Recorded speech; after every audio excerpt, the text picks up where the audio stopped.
At Johns Manville, it's always been about people, the people who design the systems, the people who build them, and the people who depend on them to perform every day.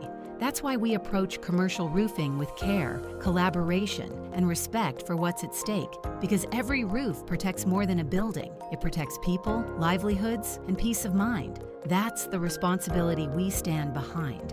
Johns Manville Commercial Roofing Systems.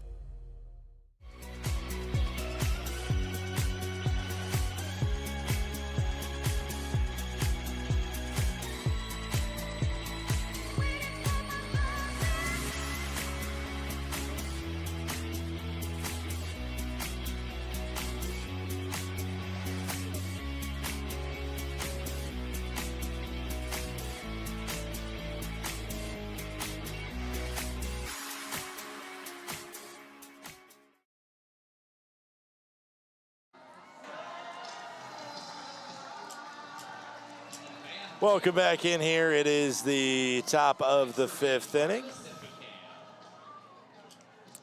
Throw down from Eric Anderson, who punched out looking to end that last frame. It is Kyle Ashworth leading off. 1, 2, and 3 in the top of the order for the Range Riders, Ashworth, McLaughlin, and Ratfield. 5th inning here, Range Rider half of the 5th. So let's get some trivia out of the way. As the first pitch come in from Reese Fields on 73 total pitches. It's a ball inside.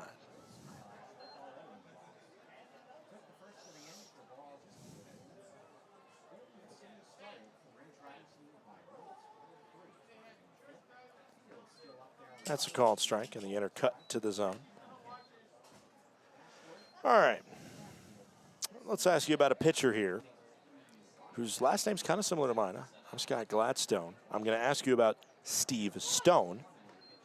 It's a ball outside. 2 balls, 1 strike. So Steve Stone won nearly 80% of his decisions in 1980, the year that he also won the AL Cy Young Award. And he is said to have won his 25 games that season, called strike 2 and 2 on Ashworth, by sacrificing his arm, throwing an overabundance of hard curveballs. His arm was shot. The next year he took a nosedive, had a 4-7 record. His ERA jumped over a point. As this one towards left center field, will it hang up there? Yes, it will. Ashworth scooter into second base. The throw comes in. It is not in time. Ashworth has himself a hustle double. J.D. McLaughlin batting second.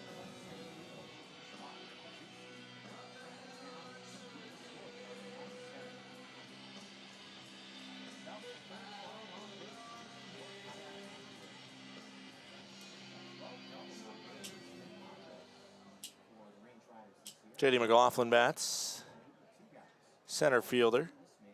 Single and a ground out for J.D. He flies this one up down the right field line, moving over. This is an awkward play for somebody, and eventually the catch is made. But the tag up to third is very easy for Ashworth. So a productive fly out. Apodaca has to run a long way to get there.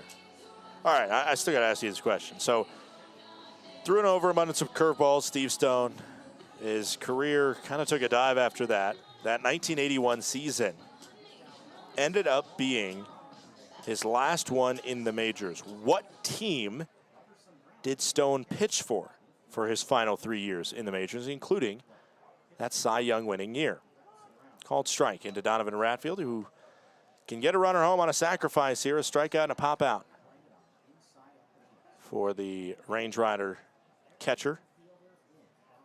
Vredenberg waits on deck, having a good game. The 0-1.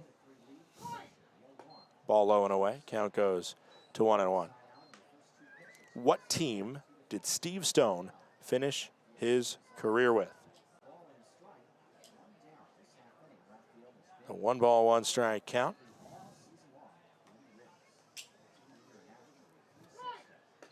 Low and away. 2 balls and 1 strike.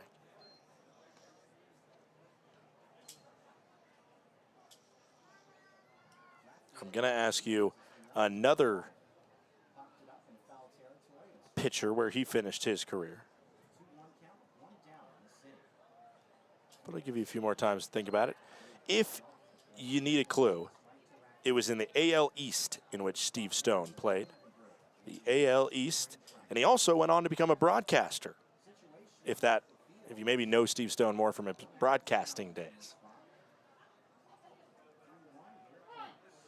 This one, a line out to second base as a soft liner grabbed by Yukamoto. That is the opposite of what the Range Riders would have wanted there. Up steps Brock Vredenberg, 2 for 2. Brock with 2 singles.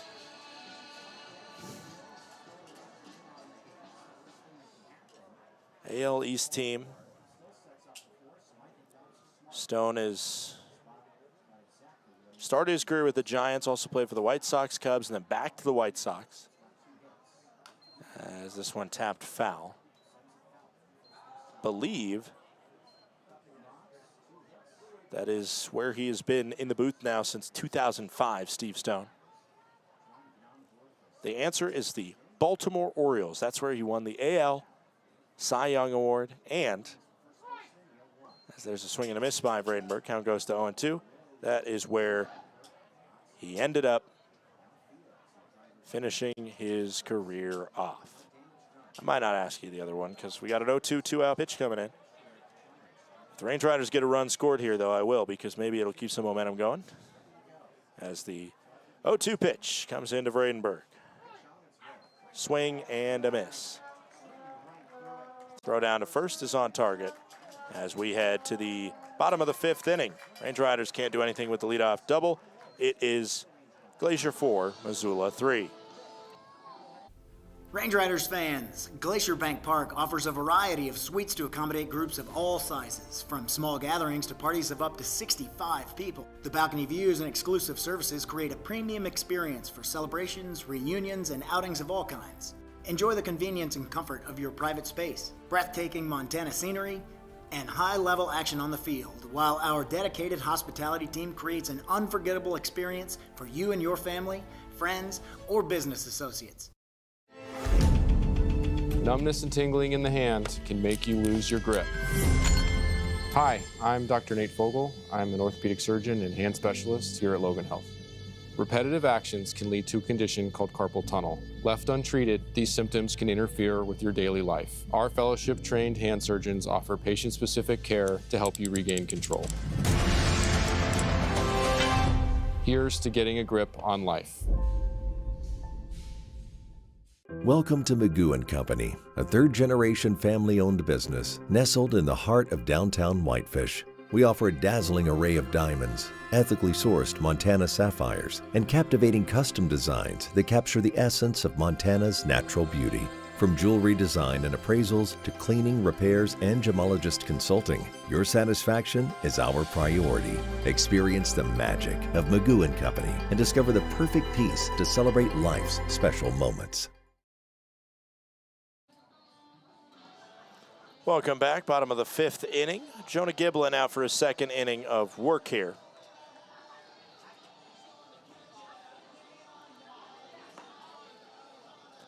Due up in this half inning, it's the top of the order for the Missoula Paddleheads. Kazuski, Andiarena, and Sermonelli.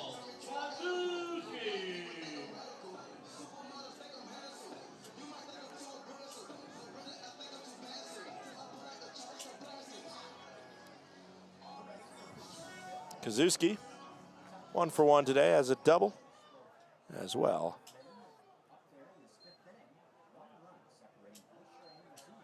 As a 4-pitch walk. Pitch count right now for Reese Fields is 86. First pitch, misses up and away. Count goes to 1-0 on Kazuski.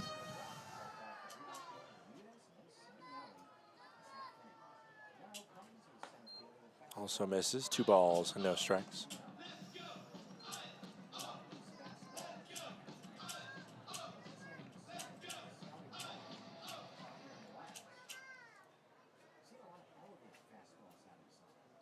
In the zone, former Kansas Jayhawk Kazuski. This is a Big 12 battle. Graduated from Montini Catholic High School in Lombard, Illinois. Played at Cincinnati and Wabash Valley Community College before playing at Kansas. Down there in Lawrence. Didn't see the baseball field when I drove through Lawrence back in, maybe that was 2020. And a walk issued to Kazuski, who was more than happy to keep the bat on his shoulder. And up comes Andy Arena.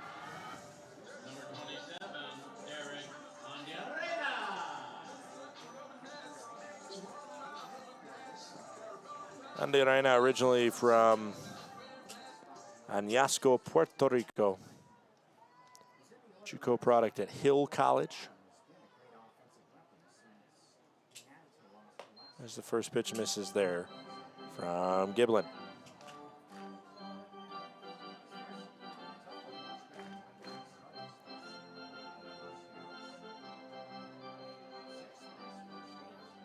Hill College, located in Hillsboro, Texas.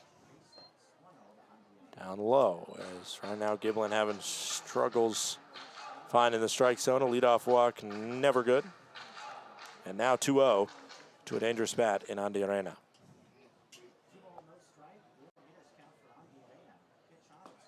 Over the plate.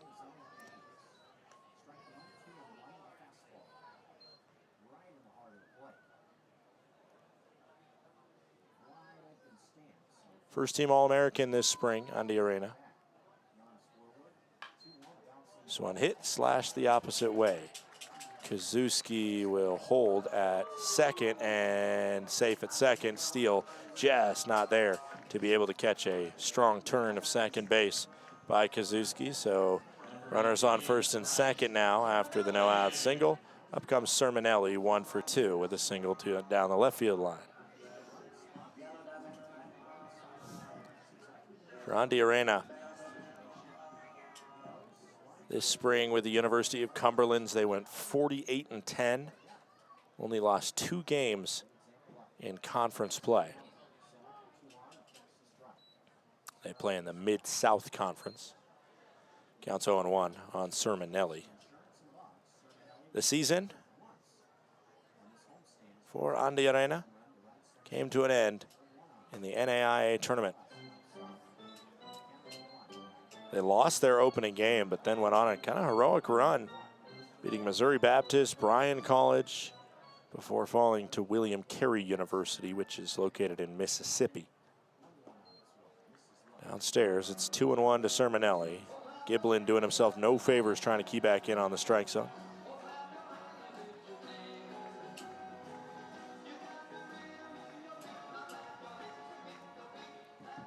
Bryce Sermonelli, a Missouri State Tiger, or Bear, excuse me.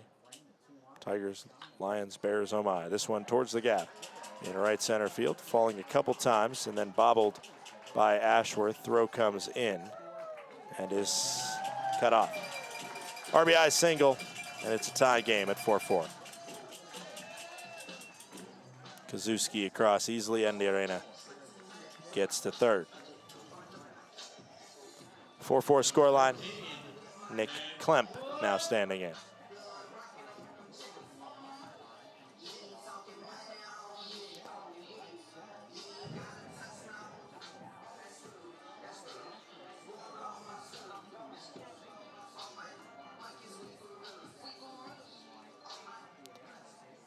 Nick Klemp played in the NWAC, which is Northwest Athletic Conference of JUCOs there. Swing and a miss. Count goes to 0-1. From there, he went to the University of Portland, playing for the Pilots. 6 foot, 185-pound catcher. I have yet to see him catch this year, so I don't think we can really even call him a catcher. He's a DH. Swing and a miss. Count goes to 0-2.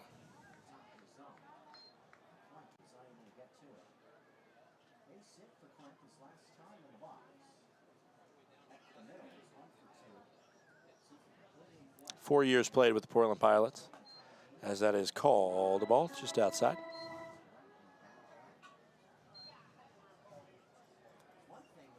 In total, 345 batter for Portland, 7 home runs, 671 RBIs. The 1-2 pitch. Just brought down right after it missed high. 2-2.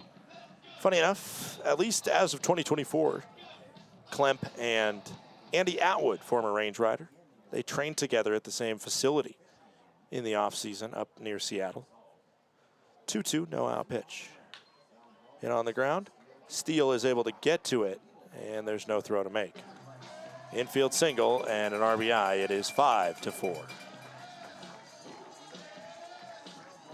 Leadoff walk ends up coming around to score, as does the next single, and then there's been 2 singles since.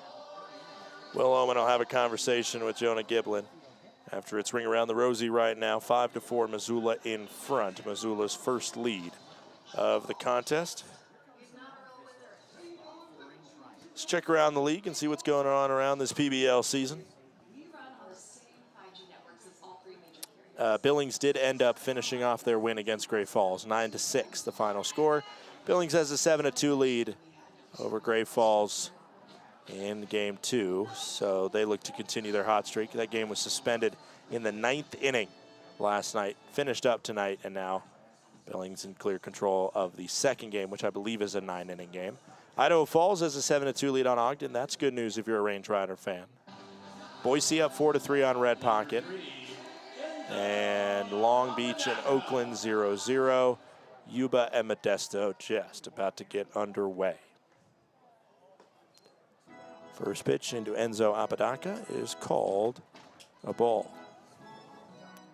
1-0 goes the count.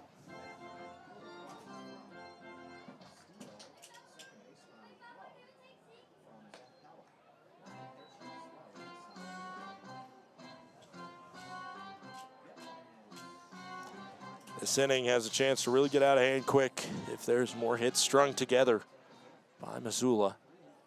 2 balls, no strikes to Apodaca.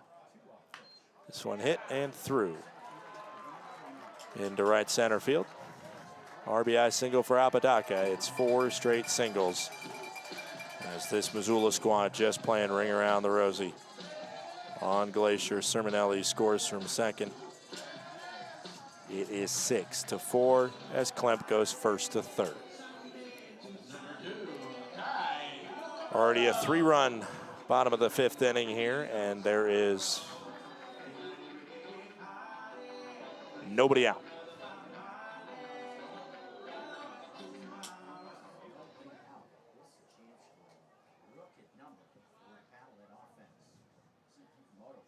Runners on the corners here. And no pity for Giblin, who missed outside on that one. Count goes to 1-0. Challenge coming from the Range Riders, and they're not going to win it. Red Pocket Mobile Challenge shows the pitch was a ball outside. Paddleheads still have 1 remaining challenge.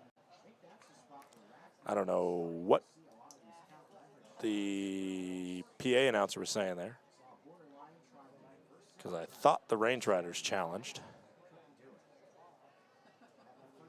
But he thought that the Paddleheads challenged.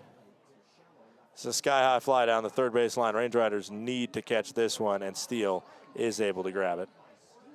A nice catch over there for out number 1.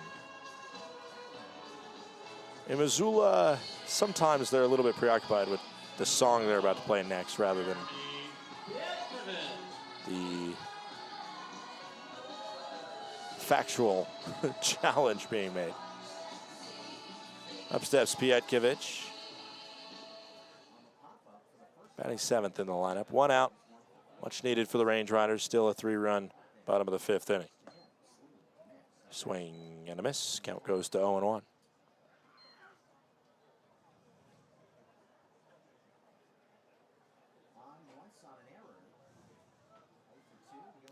Runners going.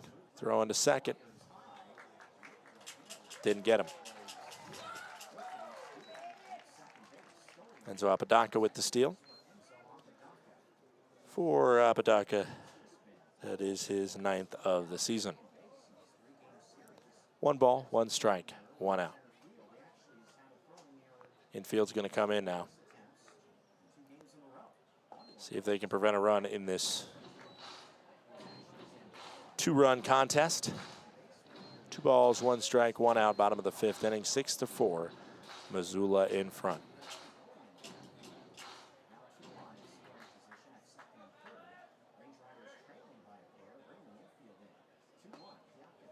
Called strike. Count goes to 2-2.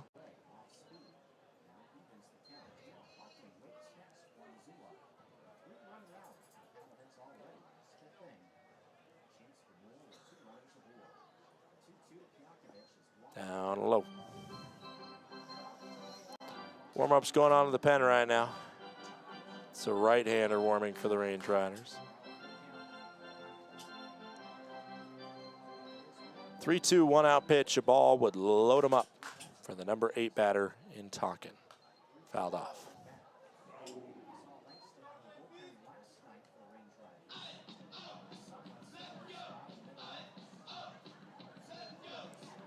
Three balls, 2 strikes once again. In from Giblin to Pietkovich. Ball 4. That one not going to deceive anybody pretty much the whole way. It was missing high.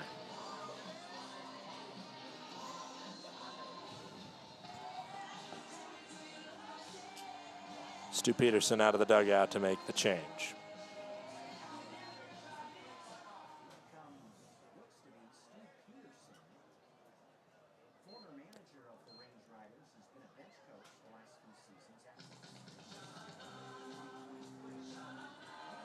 Giblin's day's done.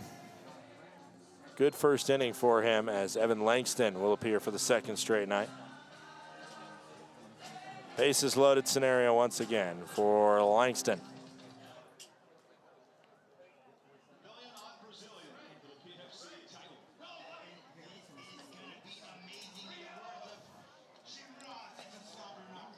On the season for Langston, he has an 11.44 ERA, 2 wins, 4 losses. This is his 12th total appearance. He has 8 starts. 23 strikeouts, 23 walks in 39 1/3 inning. Bases loaded for Daniel Tonkin stepping up. Bottom of the order here, as it is Tonkin and Anderson with 1 out that are slated to come up in this inning where 3 have already come across for the Missoula Paddleheads.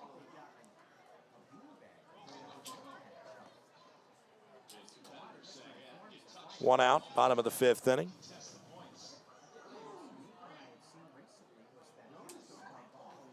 Langston, originally hailing from Mammoth Lakes, California, played last year in the Northwoods League with the Bismarck Larks. Range Riders drafted him at the offseason tryout camp. You also have the midseason tryout camp coming up pretty shortly here. I believe that's taking place in California. 1 out, bottom of the 5th inning. As it will be talking a step up, but I believe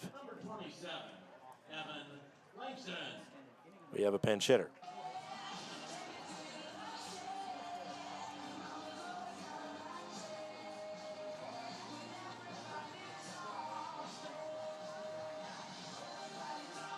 Well, maybe Tonkin slated to come in here.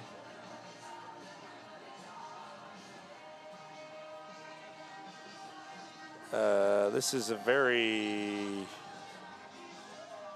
interesting situation. Whatever's happening.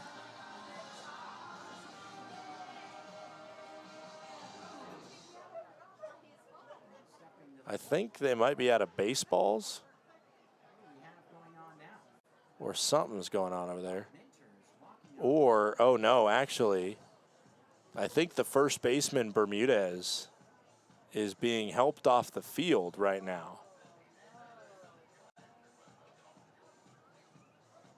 Usually, I thought they do have a cart available, but this is Bermudez down the left field line that is currently very gingerly being taken off the field. As this is a scary sight right now. I don't know what's going on, as he has stopped moving now, and he's being held up on both sides. And now I'm assuming a vehicle is going to come in here to grab him. This is a tricky situation to deal with if you're Langston on the bump, because you just finished your warm-ups, and now this is the time to take this player Bermudez off the field, who's something obviously seriously wrong with at this point, as he will be helped onto the cart there, along with the trainer and the rest of the crew there. Athletic trainer Katie Hop Svikulis has obvious concern for Bermudez, who does not look to be okay right there.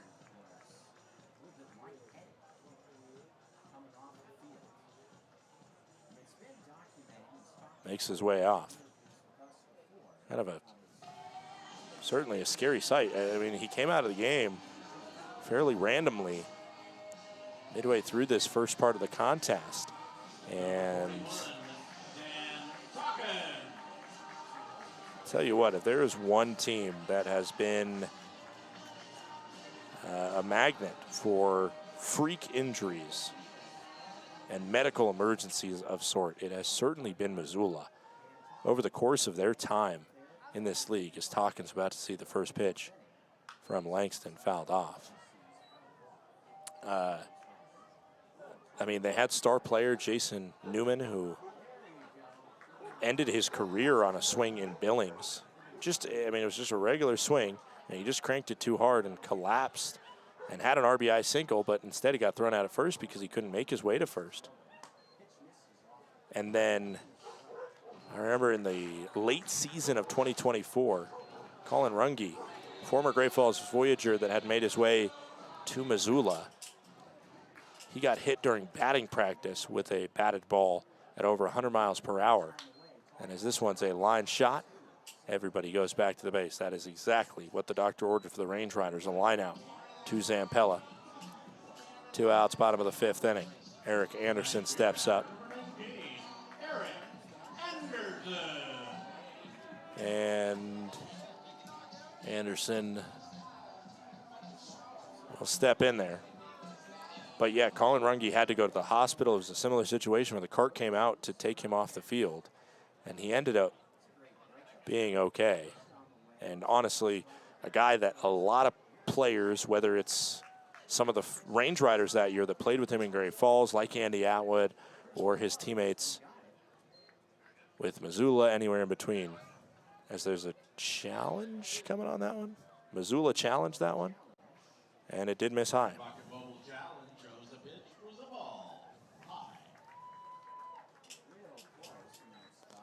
So the count goes to 1-0. I believe that was the first successful challenge by Missoula, even though it was announced earlier this inning that there was a successful challenge by Missoula. I think both teams have one challenge right and one challenge wrong, and have one challenge remaining. But again, PA announcer never amended the original call of there was a Missoula challenge on that one, so maybe we all missed it. This one nubbed, foul. Count goes to 2-1. 6-4. If you can get out of this inning at 6-4 for the Range Riders, you will be plenty happy, because it could be a lot worse. Of course, one swing and it will be. So Range Riders trying to survive a scare with Eric Anderson at the plate. No hits in his professional career, Anderson. And a ball away.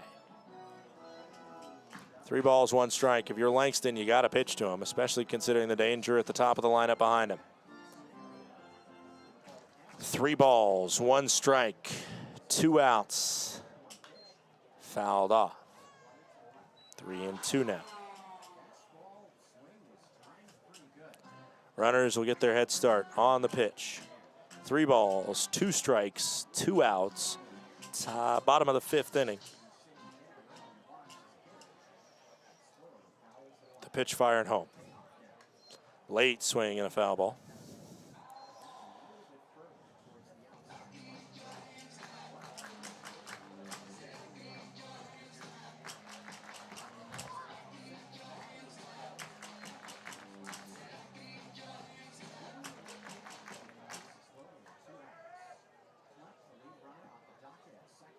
Three balls, two strikes.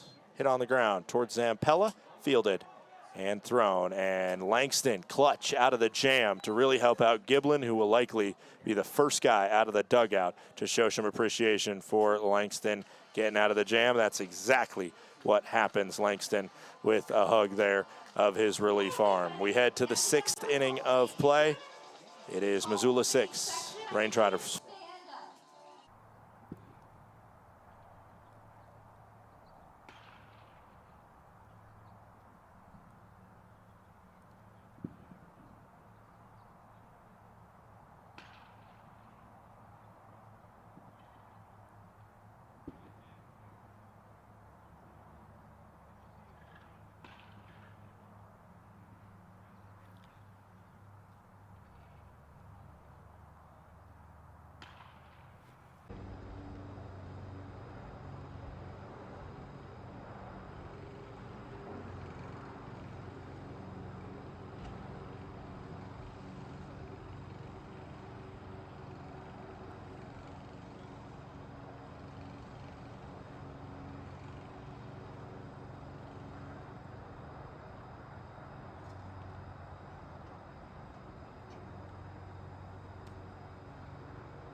Welcome back. It's the top of the 6th inning. Number 8, Carson Garner.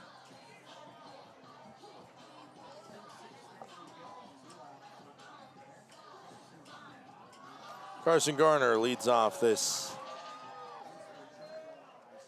top of the 6th. 5, 6, and 7 as Reese Fields is out there on 86 pitches right now. Nobody warming up.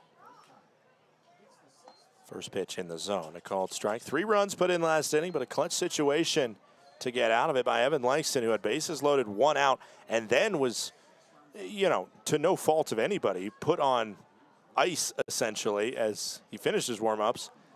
And then the cart was out to bring Will Bermudez out of the contest, as that's a tough call to go against Garner. He missed outside, truly. Count goes to 0-2. So Will Bermudez exited the contest. Frightening scene there, considering the state he was in. As this ball, funny enough, that one hit the zone technically, dropping through it. But home plate umpire didn't like it, so I guess all's well that ends well at this point, because it's all even. A ball that should have been a strike, and then a strike that should have been a ball. 1-2 pitch into Carson Garner. And that one is a hit by pitch up in the hands of Garner. A 92-mile-per-hour fastball that completely missed up near the face of the Range Rider third baseman. And he's holding his hand. That is a scary, scary play. Probably a little frustrated with it, Garner. Not because he thinks it's intentional, but there are a lot of batters that have the belief that if you can't throw a fastball up and in and place it so that you hit me, so that you don't hit me, then don't throw a fastball up and in. Of course, that's never how it's going to work in the real theory, but just taking you through the mindset of the batter in that moment. It's not frustration thinking it was intentional. It's frustration with the fact that it was so far up and in that it took a spot out of his hand. He gave a thumbs up to the dugout, though. Should be okay, and in the end, he gets on base with it. Ball Downstairs to Carson Hornung, who has a 2 RBI single his last time up. Just near an 8:30 p.m. local time. Weather right now 84 degrees, but a cool enough air to keep it moderately nice out there on the field. Missing 2-0. Field's on 92 pitches now, and the warm-ups intensify for a right-hander in the bullpen.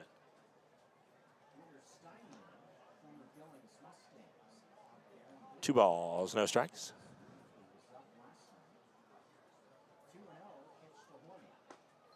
That one called the ball. And a challenge coming from the Missoula dugout.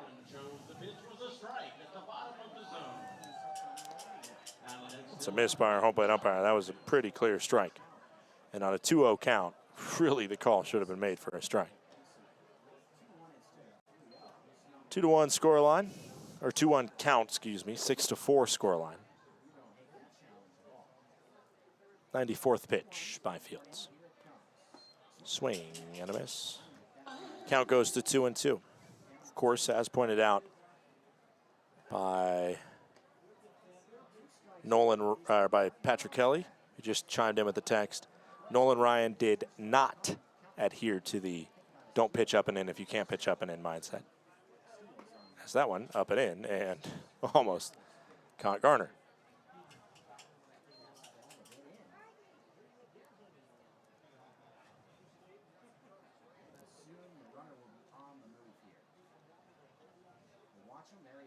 Runner's going, swing and a miss, throw into second base. It is out at second.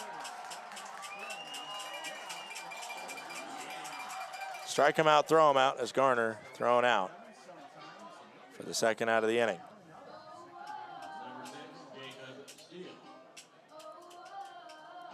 Question is, what player was hit by a pitch the most in MLB history?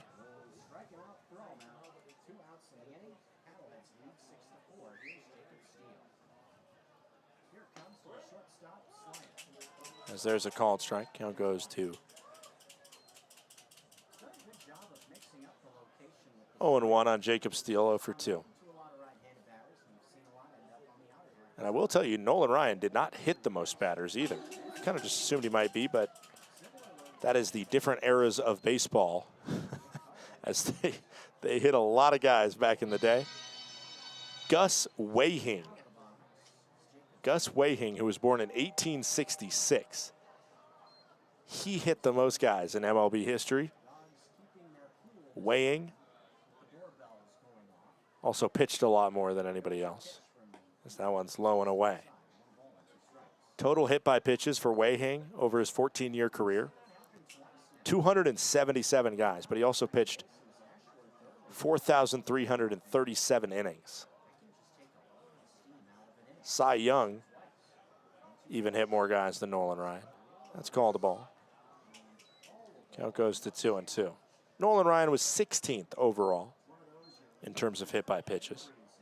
He had a total of 158 batters.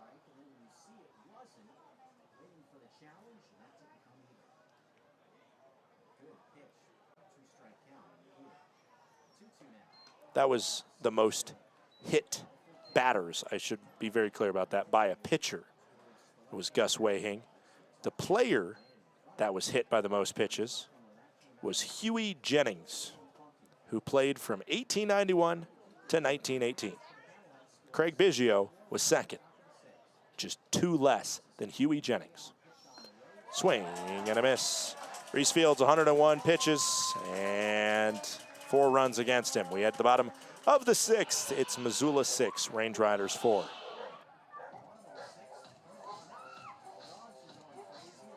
Glacier Bank Park is just so beautiful. The absolutely stunning views, the facility that we have, we're just very fortunate. This is a place where people can gather throughout the community.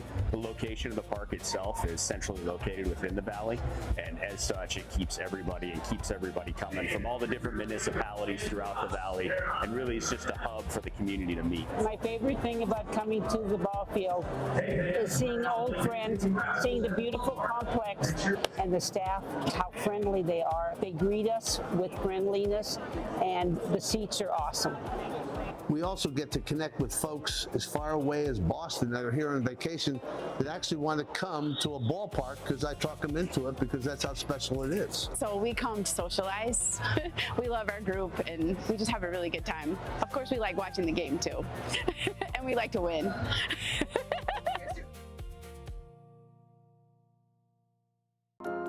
At Johns Manville, what we build starts with who we are. We are people champions, listening first, putting customers and teams at the center of every decision. We're driven by passion, always going the extra mile, always pushing ideas further. We perform, setting higher standards, delivering stronger results, and creating lasting value. And we protect our people, our customers, and the world around us, today and for generations to come.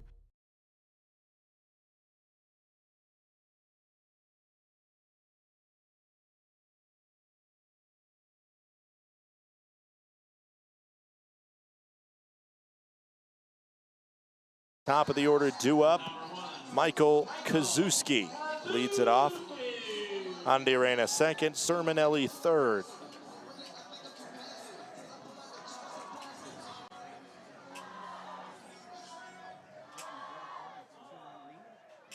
Evan Langston out there. The first pitch by Langston after getting out of the jam last inning is a called ball. It goes to 1-0.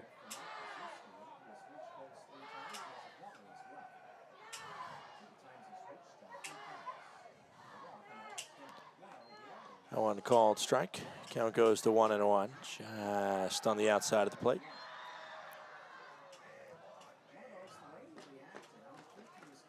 One ball, one strike. No outs as this one hit towards second. Zampella fields it, stumbles a little bit, but throws to first for out number one.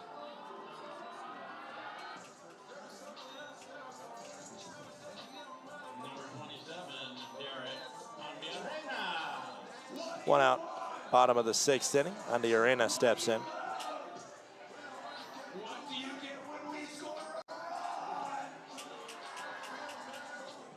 Andy Arena is 1 for 1 today. He has a single through the right side.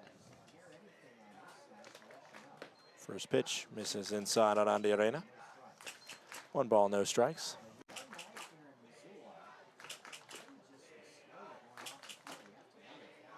The 1-0 pitch coming in. Swung on towards right center field. Moving over and able to make the grab is Kyle Ashworth.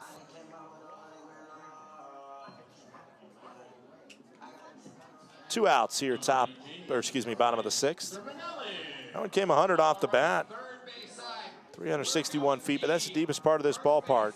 Over 400 feet to that right center field gap, and a good jump on it from the range rider right fielder in Kyle Ashworth.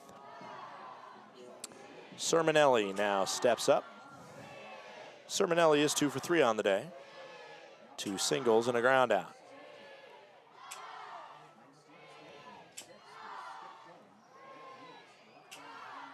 Ball makes it 1-0.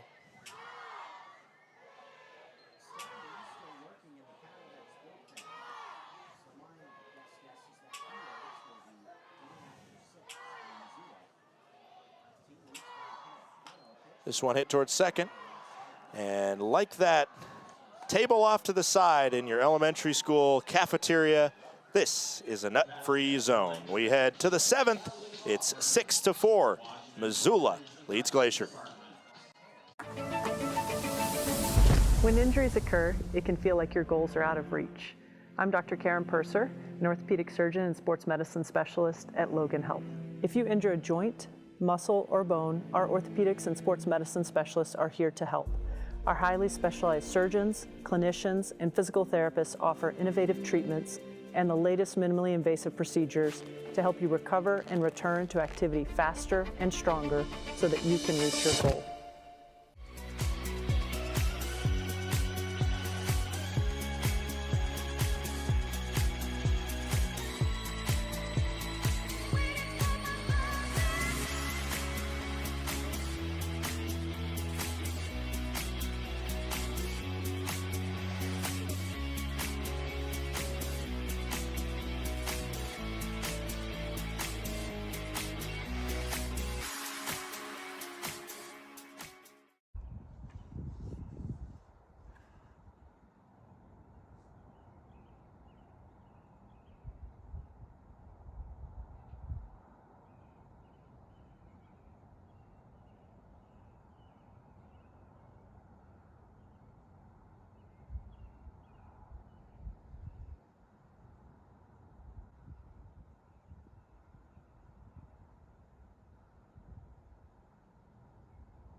Welcome back in. It's the top of the 7th inning. Range Riders fire a clean 1-2-3 frame in the bottom of the 6th inning as Ritter Steinman now steps on to the bump.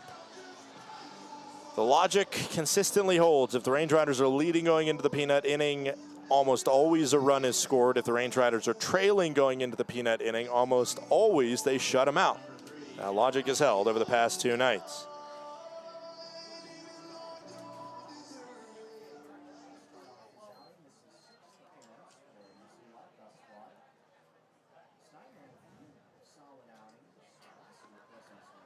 Drew Collins leads us off versus Ritter Steinman, who fires a first pitch down below the zone, and the count goes to 1-0. Steinman on the season, an 11.42 ERA in 8 2/3 innings pitched.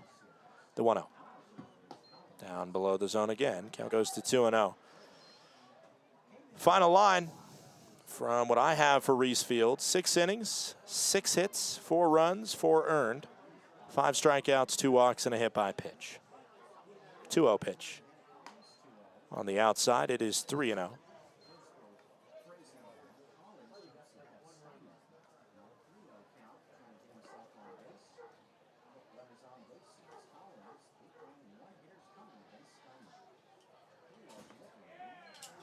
And the 3-0 pitch hit the zone to make it 3-1 from Steinman. Released by the Billings Mustangs earlier this year, Steinman. Kansas Wesleyan product, played in the Pecos League last year.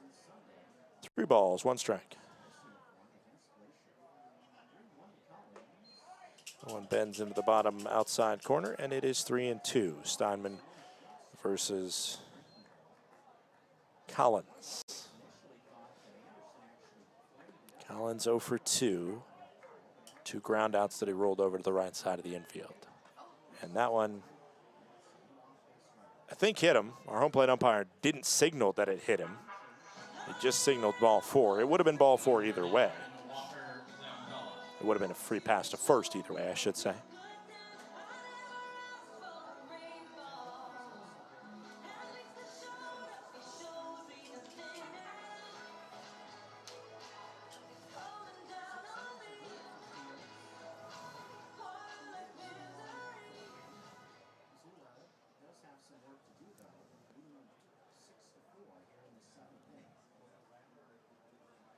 Up steps Walker Zampella, who sees that pitch corrected into the zone. Count goes to 0-1 for Zampella.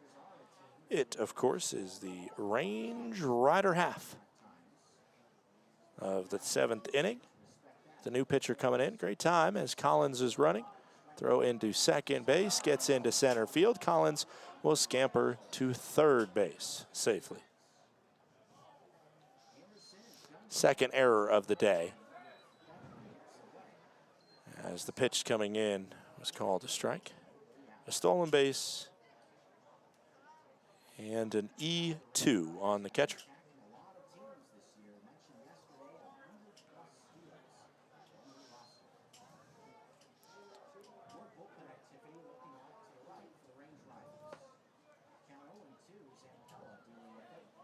Oh, 2, no out pitch with a runner on 3rd now in the speedy Drew Collins. Swing and a miss.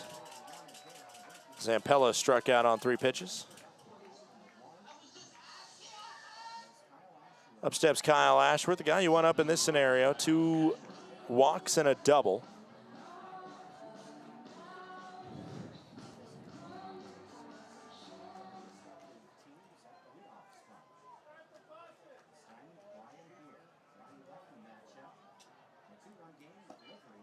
First pitch misses the zone. Count goes to 1-0, and Kyle Ashworth has a high contact ratio. Kyle Ashworth, that's the reason why he is a good guy in this scenario to have up.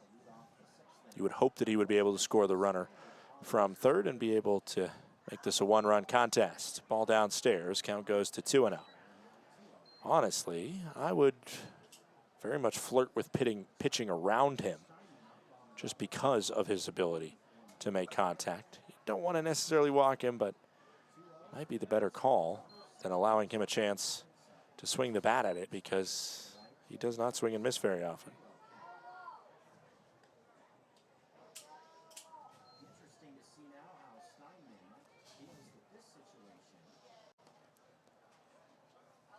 3 balls, no strikes, 1 out. Top of the 7th. Drew Collins on 3rd. That one down Main Street for a called strike. Count goes to 3-1. Collins worked a walk to lead off the inning. He stole 2nd. An error got him to 3rd. 3 balls, 1 strike. Pitch into Kyle Ashworth. It is ball 4, and Kyle will take his 3rd base on balls of the day. 1 out, top of the 7th. J.D. McLaughlin to the plate. A single into right field for J.D. He also has a fly out to right his last time up. That would score the run if he did something similar. He was late to the pitches from Beard. He sprayed all of the pitches that he saw in fair territory from Beard out towards center. Or out toward right field, excuse me. Field only getting 5 strikeouts. That's a win for the Range Riders. Trying to tick those strikeout numbers down, as I feel like that should be disengagement maybe by Steinman for the extended time taken for the defense to set themselves. We'll see how long before Ashworth tries to run from first, as that's a ball outside to J.D. 1 ball, no strikes, 1 out, top of the 7th inning.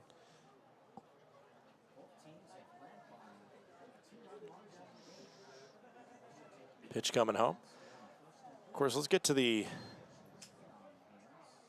important stuff, which is life's important questions here at the ballpark. And the question I have for you is a big one today. It is a geographical one, and it is that: what is the better coast?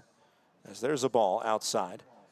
Count goes to 3-0 for J.D. McLaughlin. McLaughlin, I don't know if he has an opinion due to the fact that he was not from either side, either coast. He is from Chandler, Arizona. Closer to the West Coast, certainly. West Coast adjacent. 3-0 pitch, ball 4, and the bases are loaded. Tying run goes to second as Donovan Ratfield steps up. The only home run hit in this ballpark during this series is Donovan Ratfield's as he breached the left field fence. Bases loaded. And conversation, I believe, is coming. I don't think this is a pitch and change because the pitcher is just warming up there. This is one of the assistant coaches, I think, is Easton Barnes. All right, so let's get into it. Which is the better coast of the United States, the East Coast or the West Coast? There's a lot of different angles to take with this one. Better to live, better the vacation, better time zone in general. I think it's very, as a sports fan, it's pretty hard to debate that the best time zone out of the East Coast and West Coast has to be the West Coast. As a sports fan, you get some late night contests if you're on the East Coast. West Coast, it might be a little bit too early sometimes with primetime, like football games starting at 5:20. You know, if you're driving home from work or something, that might not be enough time to get really settled in for Monday Night Football or whatever. But certainly, I do think it's better than being forced to stay up too late, as there's a ball on the pitch into Donovan Ratfield. Count goes to 1-0.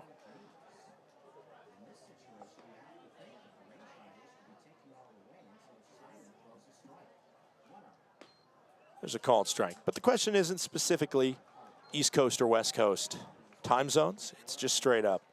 There, I'm still saying West Coast. But that's as a Western United States guy and somebody who hasn't spent extended time on the East Coast. I did have a year in the Boston area, fresh out of high school. 2 balls, 1 strike, 1 out, bases loaded for Donovan Ratfield. Downstairs, Steinman continues to struggle to find the zone. The Range Riders up 3-1 in the count. Hitters count with a hitter at the plate. Top of the 7th inning here. The 3-1 pitch in. Swung on, popped up towards shallow right field. Infield fly roll is on, and that is not what the doctor ordered for the Range Riders. Yukamoto makes the catch, and Brock Vredenberg now needs to be the man to come up clutch. Will they give Steinman the batter?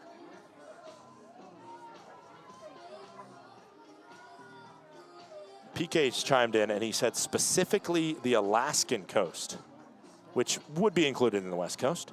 So I think that's a PK vote for the West Coast. Brock Vredenberg up at the plate, but he said food-wise, East Coast, specifically the Gulf Coast.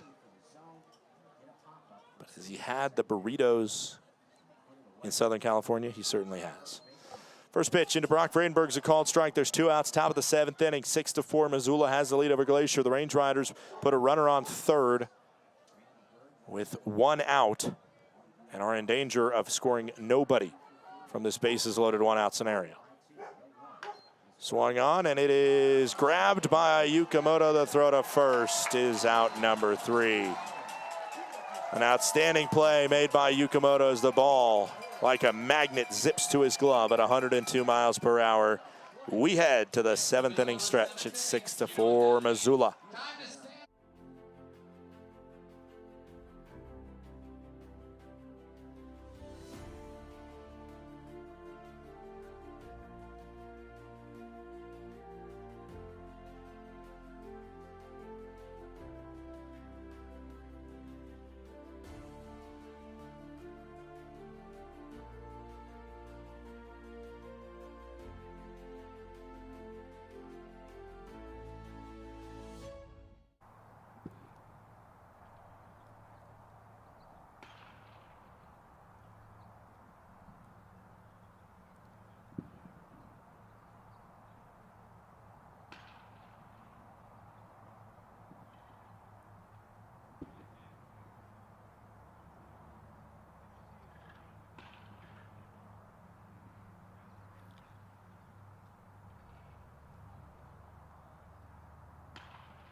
Welcome back. It's Lance Wade taking the bump for the Glacier Range Riders, a man who knows the Gulf Coast food scene all too well. Baton Rouge native. Lance Wade, former Missouri State Tiger, also played at Winthrop before that. Nick Klemp will be the first batter he'll face. The Range Riders, bases loaded, 1 out. Nothing from it. Especially heartbreaking when you consider it's 3 and 4 in the lineup that were up. And you get a pop out. And a hard hit ball by Vredenberg. But it's just right at. Not right at. It was a great play by Yukamoto. But close enough to him for the ground out. Upstairs to Nick Klemp. Klemp is 2 for 3. 2 singles his last 2 times up, an infield single most recently.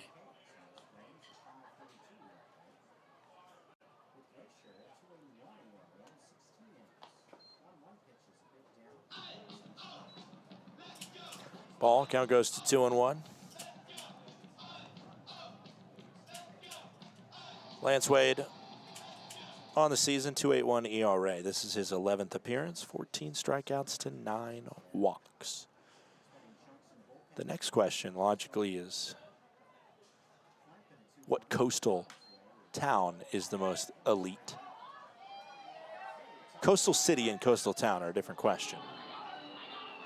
I think my favorite East Coast town or city, I think you can call it a city, that I've been to.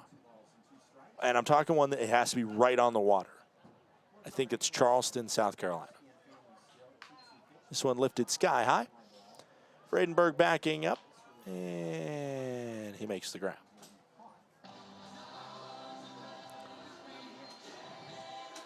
One out, bottom of the 7th inning. Enzo Apodaca now to the plate.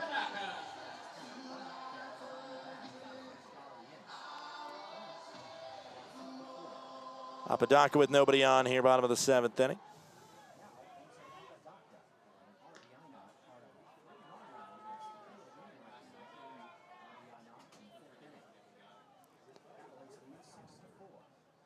Wade fires at home.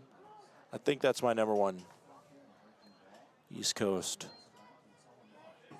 coastal town or city. I don't know how close Salem was to the water. I'm trying to remember. I did kind of like the vibe of Salem, Massachusetts. Ball. Count goes to 1-1.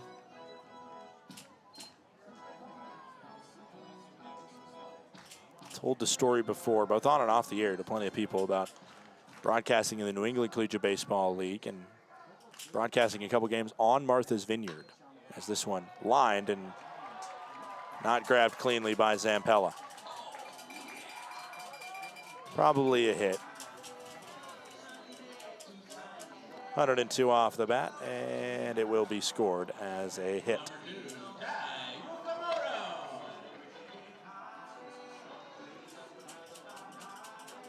Up comes Yukamoto. Yukamoto is 1 for 3. He popped out to short his last frame. Made the most important play of this contest, robbing Vredenberg of a hit. If he was not able to do that, it would probably be a tie game right now. Count goes to 0-1, 93 mile per hour on the fastball from Wade. My favorite West Coast city on the water. I don't think Seattle counts, even though it's on the water. Puget Sound, not the actual ocean. Upstairs, count goes to 1-1. Of course, as a Seattle sports fan, that is up there for me. I think my favorite West Coast coastal city is Estonia, Oregon. Really like a couple lunches that I've had in Estonia. Count goes to 2-1.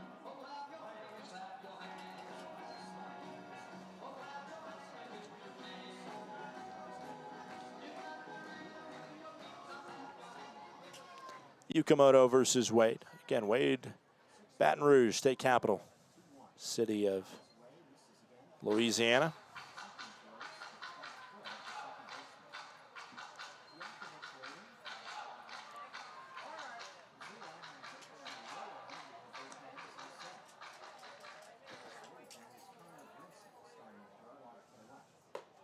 And it's a 1-out walk issued by Wade.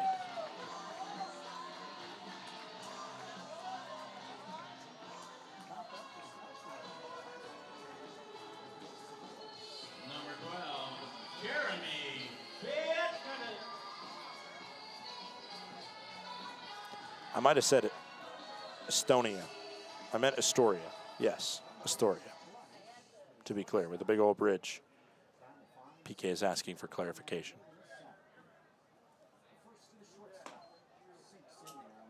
Called strike into Jeremy Piatkovich.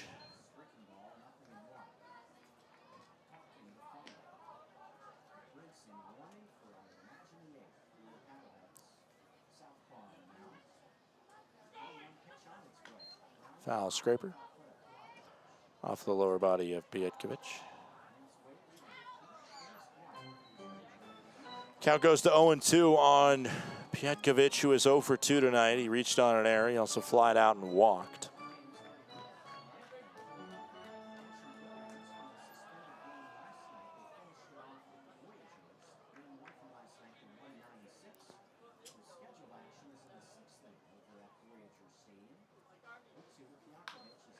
And this one hit towards left field. One hopping grabbed by Drew Collins. Apodaca only able to move up 90 feet to third base, and the bases are loaded for Lance Wade.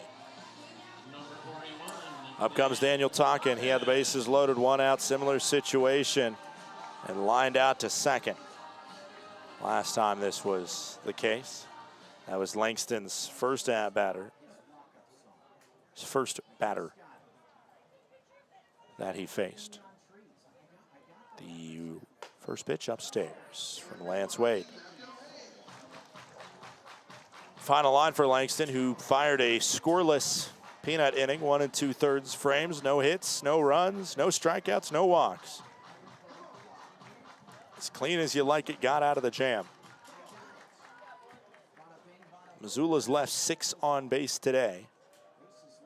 The Range Riders have also left 6, as that one misses to Daniel Tonkin.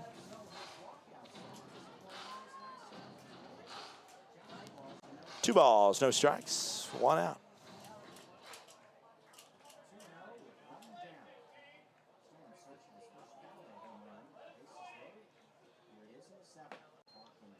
Call the ball upstairs. It's a tough one to go against him because that one did drop into the strike zone. According to ABS, and instead it will bring home a 3-0 count.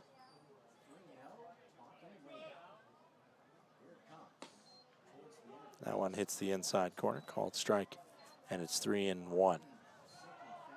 6-4 scoreline, Missoula leads. The Glacier Range Riders, bases loaded, bottom of the 7th inning here. Ball 4, and it's a bases loaded walk to score a run.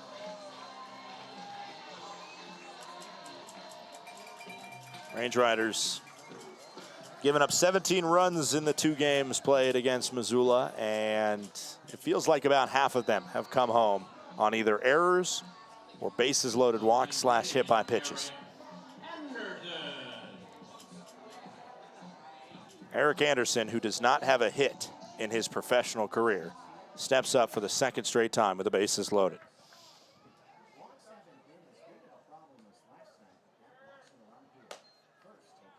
And he sees the ball 1.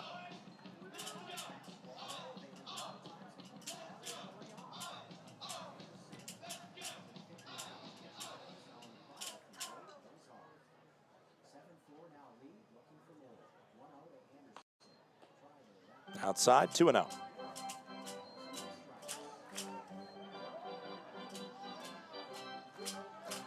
Will Oman having a conversation. Let's look at the PBL scoreboard.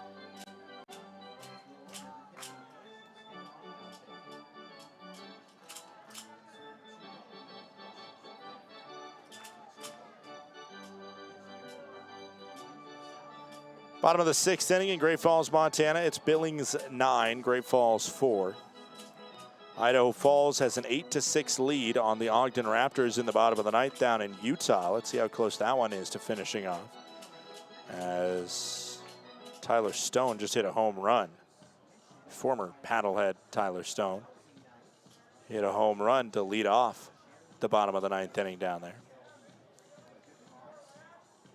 Red Pocket has a late lead on Boise. If you know anything about the Mobiles season thus far, that might not hold.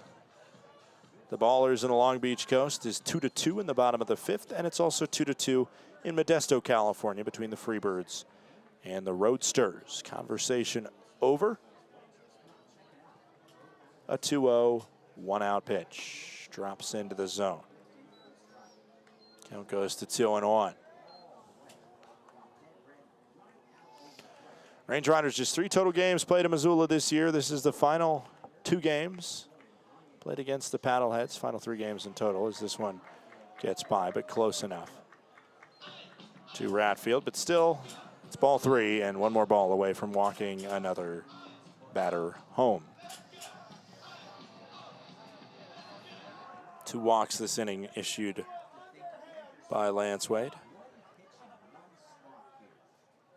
Singles by Apodaca as it's ball 4. And it's 8-4 Missoula.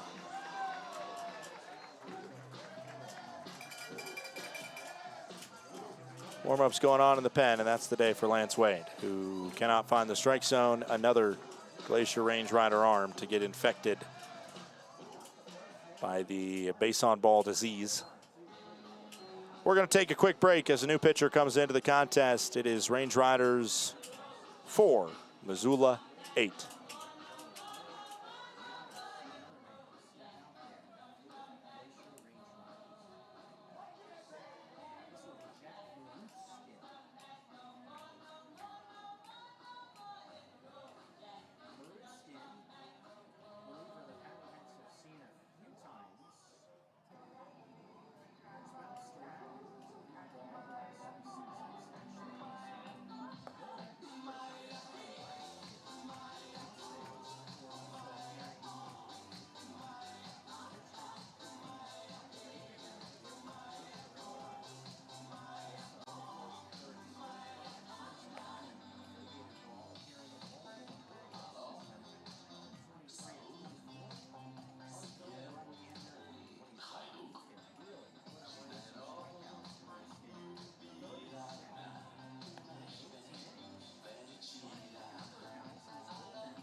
Welcome back. It is the bottom of the 7th inning. There's one out. Jack Maruskin takes over on the bump. Here to play is the Range Riders. Now pitching, number 15, Jake Maruskin. According to the PA announcer, the new pitcher is Jake Maruskin. Jake Maruskin, actually. Is clearly, I don't think they look much at the roster nor the pronunciation guide given here in Zuta. One out, bases loaded as Maruskin fires home. Fouled off. Count goes to 0-1.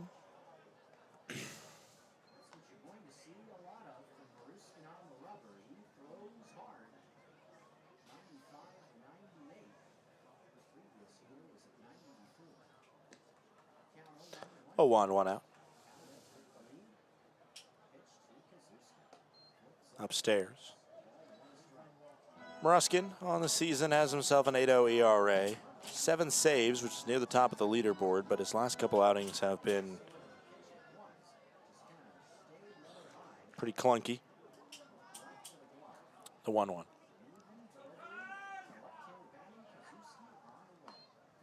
With some mustard on the outside, 94 miles per hour.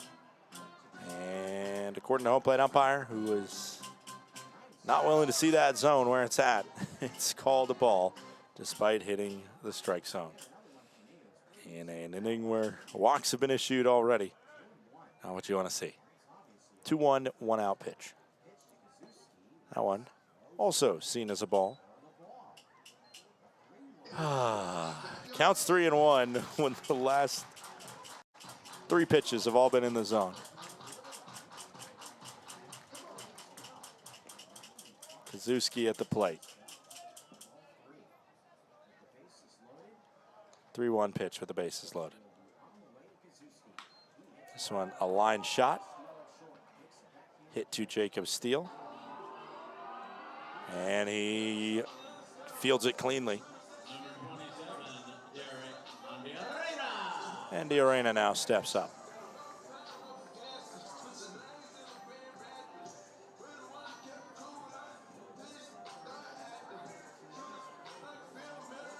Two outs. Bottom of the 7th inning. Bases loaded. It's a 4-run contest. Range Riders desperately trying to keep it at just 4 runs. First pitch into Andy Arena misses upstairs, and the count goes to 1 ball and no strikes.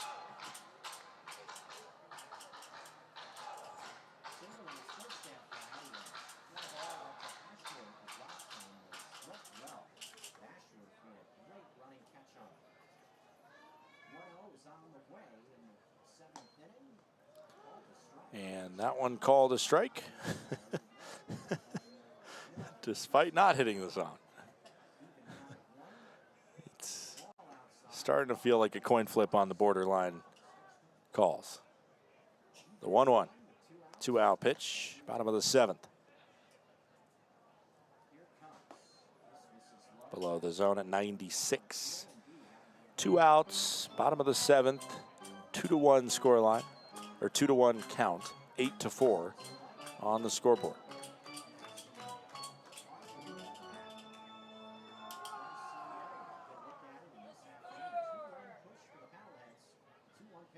Swing and a miss. That's a very nice breaking ball. That has Andy Arena fooled.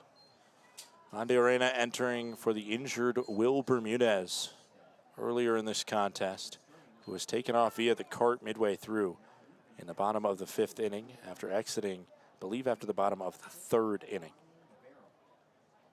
2 balls, 2 strikes, 2 outs.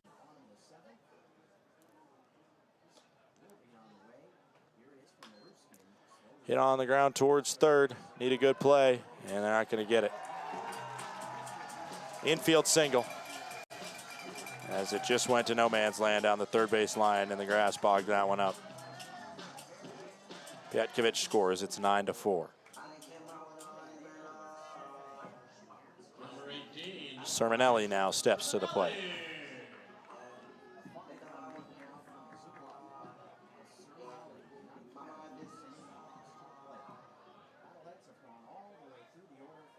9-4 the score line. 2 outs, bases still loaded in the bottom of the 7th.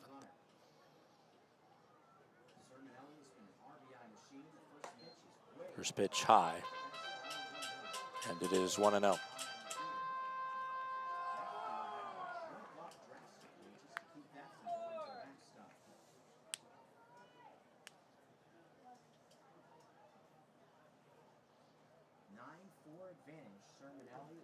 The 1-0 pitch.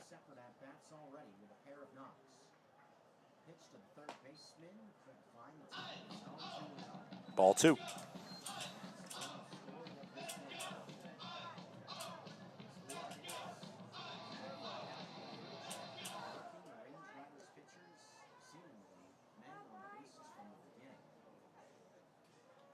Two-0 pitch.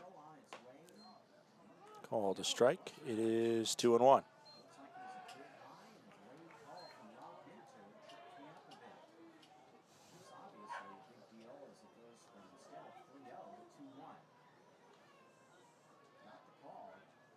Two-out pitch, bases loaded. Swung on. Sky-high fly towards left center field. Catch is made by Drew Collins for out number 3.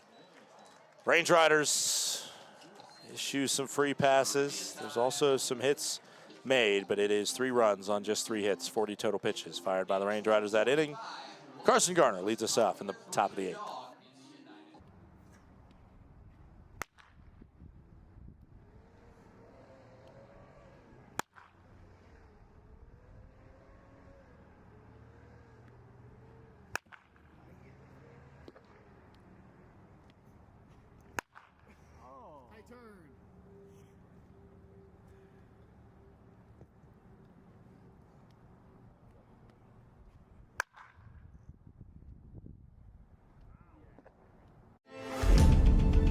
Numbness and tingling in the hand can make you lose your grip.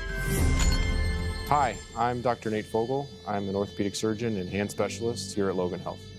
Repetitive actions can lead to a condition called carpal tunnel. Left untreated, these symptoms can interfere with your daily life. Our fellowship-trained hand surgeons offer patient-specific care to help you regain control. Here's to getting a grip on life. Welcome to Magoo & Company, a third-generation family-owned business nestled in the heart of downtown Whitefish. We offer a dazzling array of diamonds, ethically sourced Montana sapphires, and captivating custom designs that capture the essence of Montana's natural beauty. From jewelry design and appraisals to cleaning, repairs, and gemologist consulting, your satisfaction is our priority. Experience the magic of Magoo & Company and discover the perfect piece to celebrate life's special moments.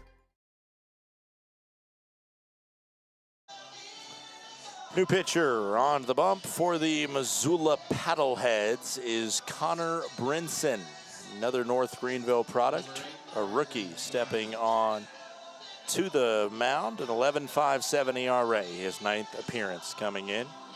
Connor Brinson again onto the bump to take over after a scoreless but sketchy frame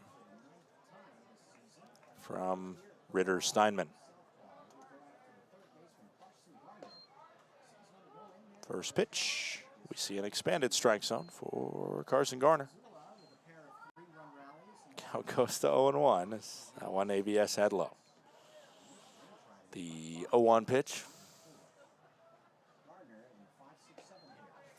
Over the heart of the plate, 0-2.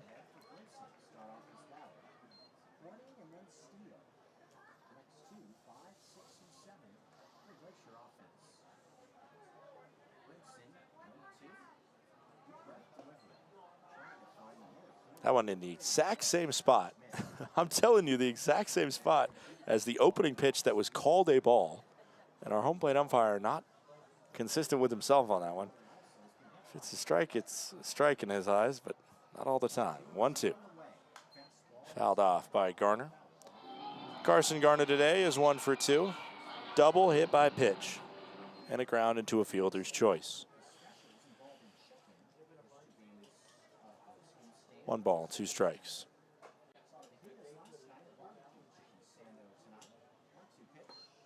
Down low, 2-2.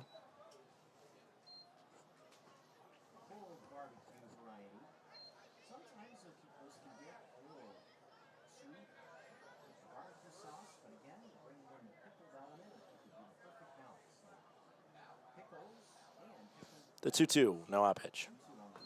Inside. 3 balls and 2 strikes.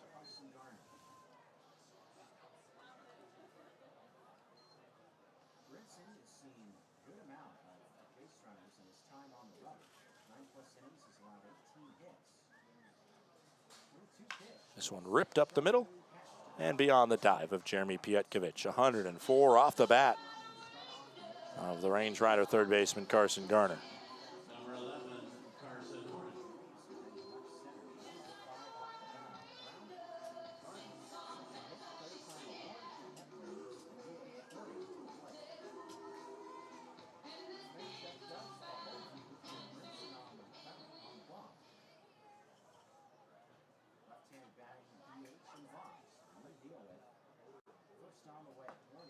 First pitch, a called strike in the outer cut to Carson Hornung.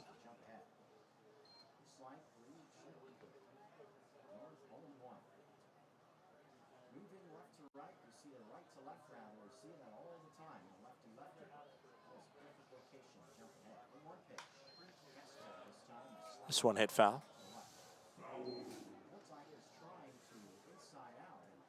Count goes to 0-2.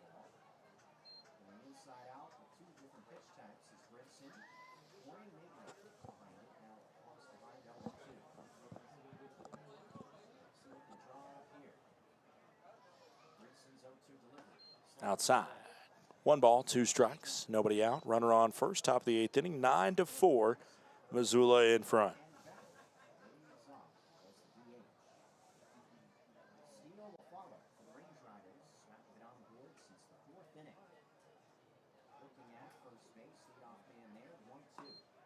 Called strike 3. Hornung turned down looking. Up comes Jacob Steele, 0 for 3.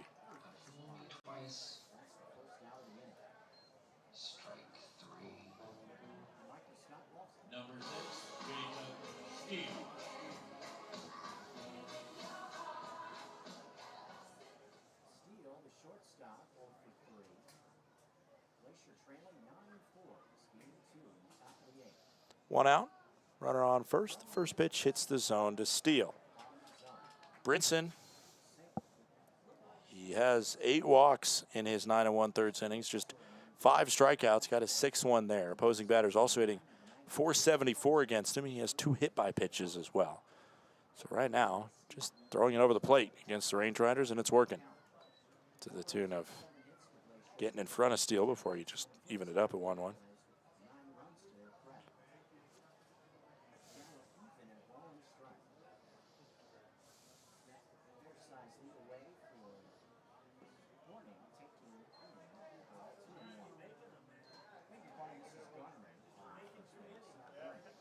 Two balls, 1 strike.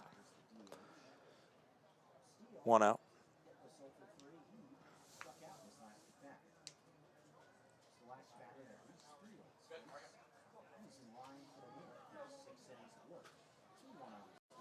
Outside, 3-1. Carson Brinson, originally from Columbia, South Carolina. Same hometown as Reese Fields, who technically is from West Columbia, but it's all close enough. Both North Greenville guys that are originally from Columbia, South Carolina. 3 balls, 1 strike, 1 out. Laced and snagged for 1 out. The throw for 2 outs. It's a 6-3 double play on a 108-mile-per-hour ball skipping to Pietkovich. We head to the bottom of the 8th. Klemp, Apodaca, Yukamoto due up.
Missoula Paddleheads 9, Glacier Range Riders 4.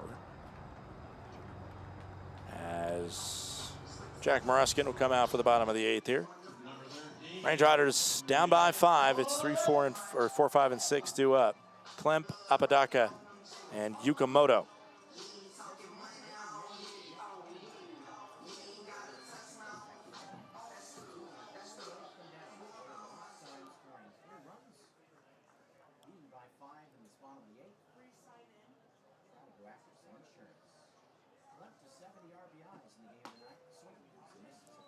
First pitch is swing and a miss. As Moruskin comes out here to try and get the final 3 outs for the Range Riders and possibly set the stage to see if the offense can figure it out. In the 9th, Range Riders put up 2 in the first inning, 2 in the 4th, and have been fruitless since.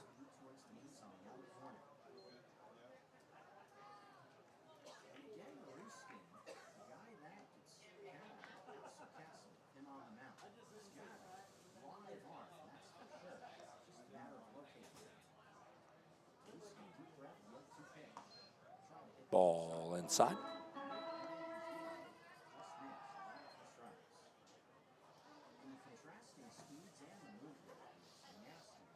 One ball, 2 strikes, nobody out. Bottom of the 8th inning. Nobody on.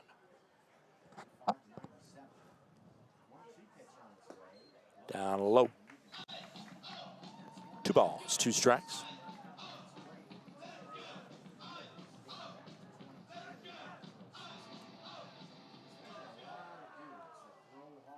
The 2-2 no-out pitch, bottom of the 8th.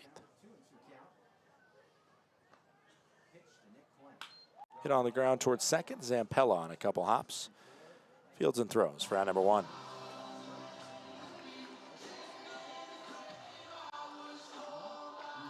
Enzo Apodaca now. 2 singles after he started 0 for 2 with the ground into a double play. Now 2 for 4.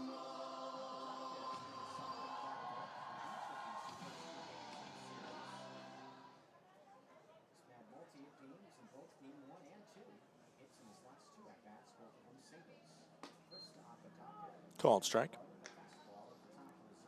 Counts 0-1.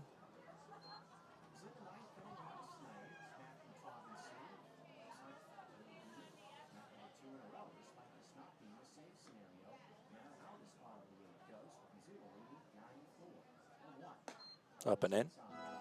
1 ball, 1 strike.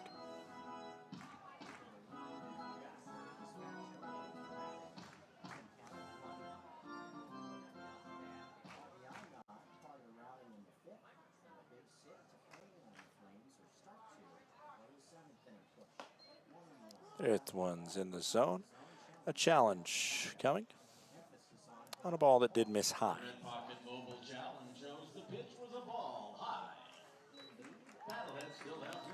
Third successful challenge by Missoula.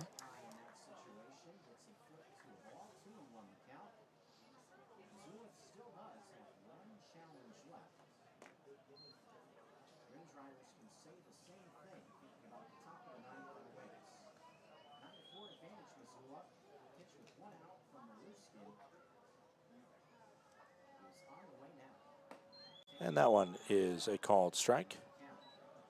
Apodaca does not elect to challenge that one.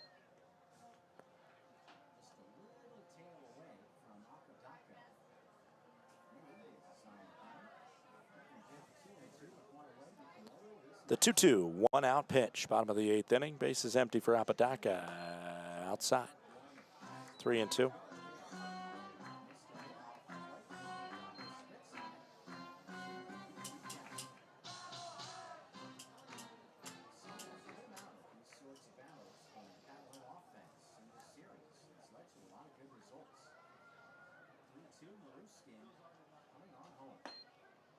And it's called strike 3.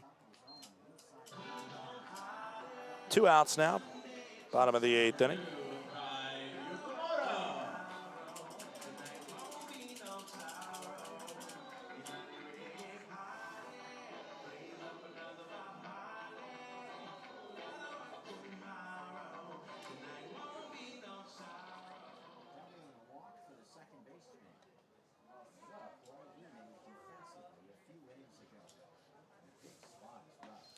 in the zone to Tai Yukamoto. Count goes to 0-1. 2 outs, bottom of the 8th inning. 2 up for the Range Riders. Last chances, Drew Collins, Walker Zampella, and Kyle Ashworth.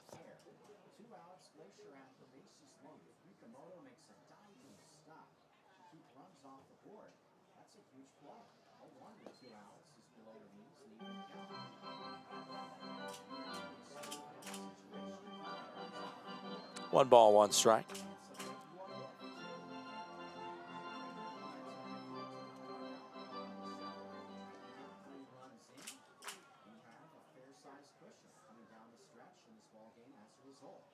This one sky high to left. Drew Collins, who will lead off next inning, makes the grab for out number 3. A clean frame fired by Maruskin. As we head to the 9th, Collins, Zampella, Ashworth again. The last chance for Glacier.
Welcome back in. Glacier Range Riders currently with a 9-4 deficit at the hands of the Missoula Paddleheads.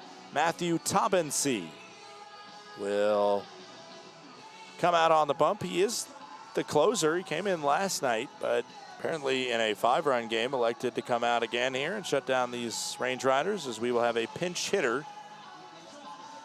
Tommy Rover steps in, the switch hitter for the Range Riders.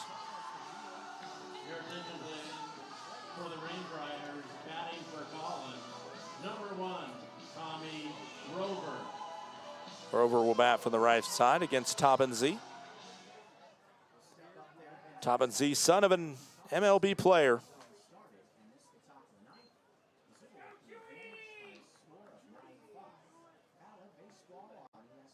First pitch hit.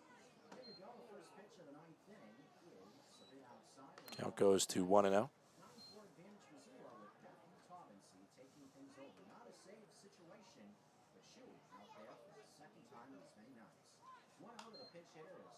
This one fouled off. Speaking of sons of MLB player, former Range Rider coach, pitching coach last year, Glendon Rush, his son, Cade Rush, was drafted in the most recent collegiate draft, 19th round, 576th overall pick to the Detroit Tigers. Sky high fly to right. Easy play for Apodaca, one gone.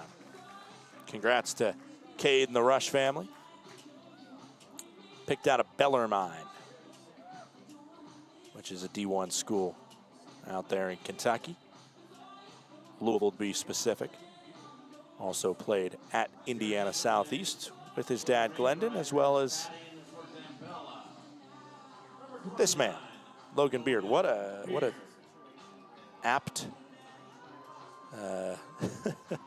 pinch hit here. Didn't plan that.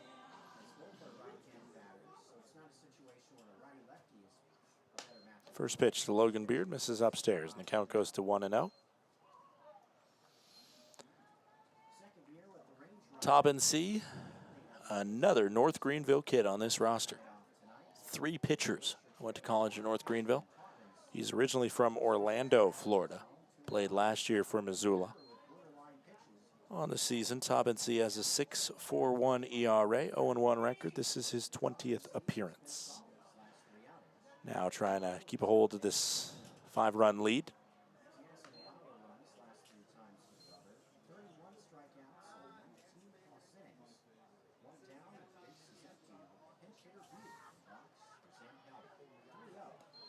Ball 4, and Beard has himself a quick walk to first. Up comes Kyle Ashworth.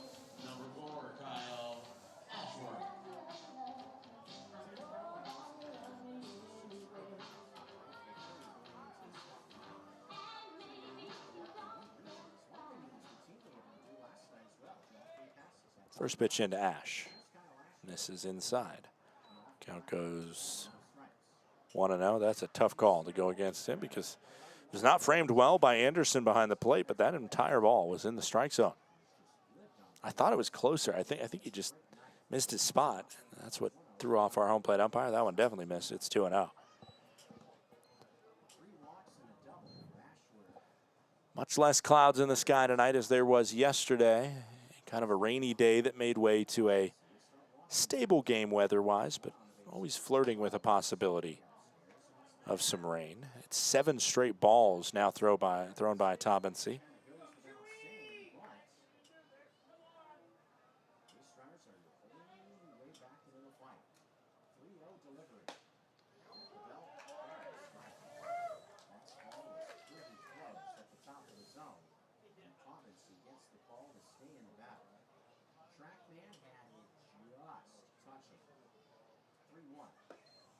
There's a called strike, and the count goes to 3-2. Range Riders have a challenge remaining, so do the Missoula Paddleheads. That was not the place to use it.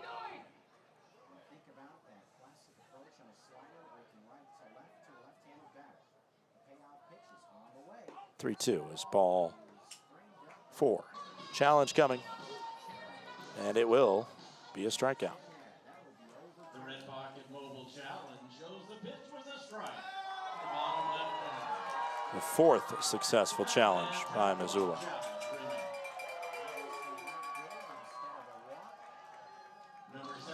Beard is asking for second base. They won't give it to him.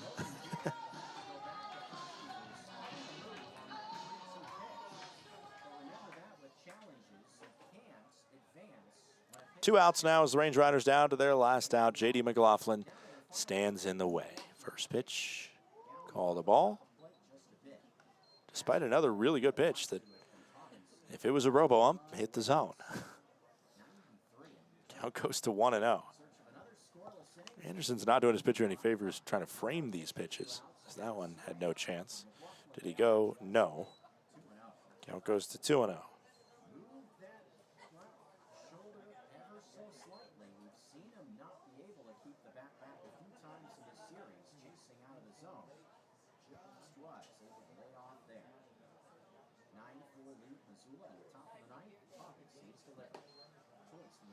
Ball 2, or ball 3, excuse me, there. And one more ball. Puts 2 on for Donovan Ratfield, who last time up popped out with the bases loaded and 1 out. And it's a challenge coming from J.D. McLaughlin. And it's another miss by our home plate umpire. The Red Pocket Mobile Challenge shows the pitch was a ball. Inside. J.D. does get himself a walk to first as our home plate umpire. I mean, Donovan Ratfield is 0 for 4 tonight. Our home plate umpire might be having a lower rate right now than Ratfield. Home plate umpire Rob Minter. Go back to the drawing board after this one. That one about as easy of a call as he'll have to make, right over the heart of the plate. 0-1, 2 outs, top of the 9th inning. Range Riders spoiled with the strike zones from the umpiring crew in the Ogden series last week up at Glacier. Really, really quality crew in terms of balls and strikes. 1 ball, 1 strike, 2 outs, top of the 9th. Last chance for the Range Riders is Donnie Rat. Swung on towards right field, backing up, seeing it into his glove is Apodaca for out number 3. We'll take a quick break and wrap this baby up. Missoula wins the contest 9-4.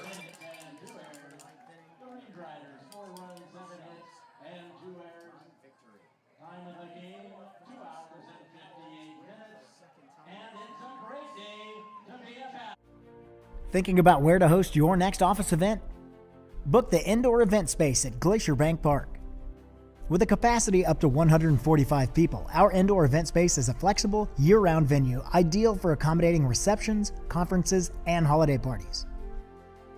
The spacious layout boasts impressive stadium and mountain views, providing the perfect setting for guests to mingle, network, and celebrate.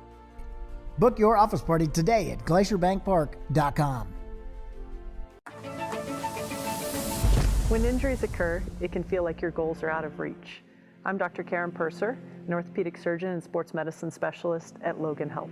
If you injure a joint, muscle, or bone, our orthopedics and sports medicine specialists are here to help.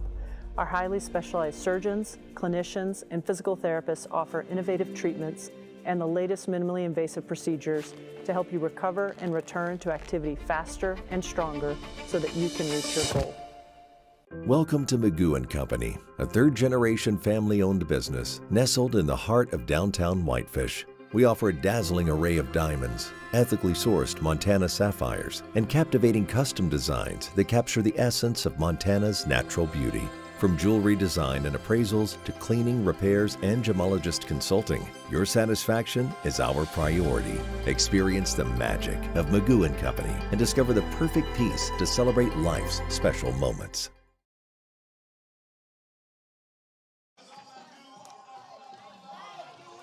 Welcome back in here. The Glacier Range Riders with the loss tonight to a tune of 9-4. Their 5th straight loss, tied for the longest of this season. They will look to avoid the sweep against the Paddleheads tomorrow, as that game is set for 6:35. Winning pitcher is Reese Fields, 4 earned runs over 6 innings. Losing pitcher is the Range Rider starter, I believe, in Cole Crescent. No, actually, it is Range Rider relief pitcher. Reese Fields the winner. The losing pitcher is Jonah Giblin, who allowed 4 earned runs in 1 1/3 inning. No save applied in this contest that lasted just under 3 hours. Again, Range Riders and the Paddleheads will do battle again tomorrow, 6:35 p.m. Mountain Time here from Missoula, Montana. A game that started with a little bit of controversy in the early innings on a blown call over at third base by our umpiring crew and ejection of Todd Pratt. And in the end, it was more walks and errors that led to another Missoula Paddlehead win over the Range Riders. Let's look around the league scoreboard real quick before we finish off this contest. Billings won the front end of their doubleheader, finishing off a 9-6 victory over the Voyagers. They're leading 10-4 right now. Idaho Falls, they got on the win column here in half number 2. They win 8-6 over Ogden. Red Pocket a 9-4 lead on Boise right now. Maybe they have a chance to get their first victory of the second half. Long Beach leads Oakland 5-2, and Modesto leads Yuba Sutter 4-2. Once again, final score from this one, 9-4 in favor of the Missoula Paddleheads. 5th straight loss for the Range Riders. The last time they won a game was last Thursday, and they will be looking to win a game tomorrow on Thursday to finish this finale. Range Riders fall 9-4 for all of us here at the Glacier Range Riders, including our incredible front office, as well as our man back in the HTN studio, Manuel Ignacio Miranda. My name is Scott Gladstone. Please have a great rest of your evening and stay safe out there.